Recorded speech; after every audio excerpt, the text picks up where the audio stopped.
So this relatively unknown actor, Zach, somehow managed to rake in over $690 million, all by using his charming personality.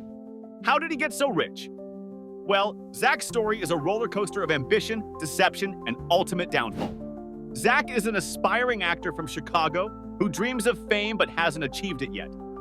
To make ends meet, he runs a juice bar. One day he decides to write to billionaire Howard Schultz, the CEO of Starbucks, asking him to invest in his juice bar. It's a shot in the dark, but to Zach's surprise, he gets a reply. Oh, Howard Schultz is impressed. Not with the juice bar, but with Zach himself. The billionaire invites Zach to come work at his venture capital firm in Los Angeles. Excited, Zach tells his girlfriend Mallory about this incredible opportunity, and the two of them decide to pack up their lives in Chicago and move to Los Angeles. But here's the twist. Howard Schultz never wrote back.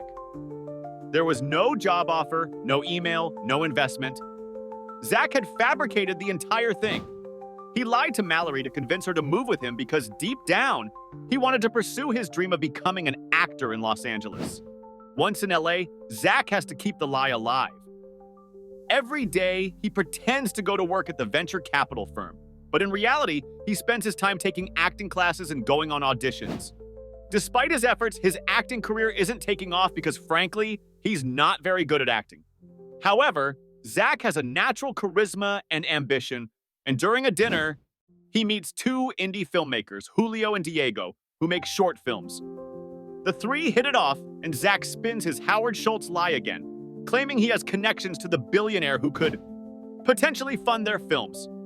The trio decides to start a production company focused on buying the rights to low-budget English-language films and distributing them in Latin American markets, a legitimate business model that requires significant capital.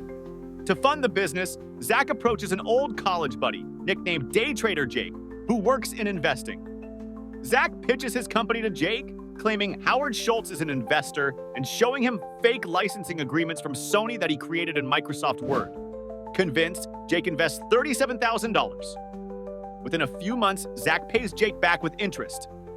Thrilled, Jake tells his friends about Zach's movie company, and they also start investing. To secure even more investors, Zach creates more fake licensing agreements, this time involving Netflix and HBO. With new money coming in, Zach starts running a Ponzi scheme, using funds from new investors to pay back older investors while pocketing millions for himself. Investors think they're making great returns, and more people pour money into the business. As the scheme grows, Zach is barely distributing movies anymore because the real money lies in perpetuating the Ponzi scheme. Meanwhile, his girlfriend, now wife Mallory, believes Zach is a brilliant businessman. They live a lavish lifestyle, buying a $57 million mansion with a pool, hot tub, gym, wine cellar, and theater. They drive luxury cars and spend extravagantly in Las Vegas.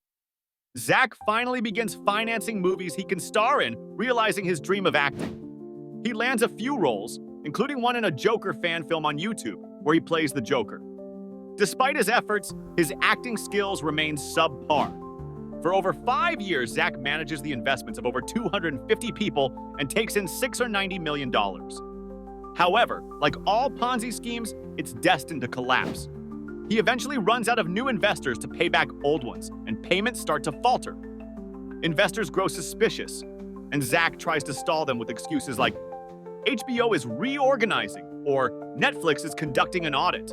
He even fabricates fake emails from executives at Netflix and Yibu apologizing for payment delays.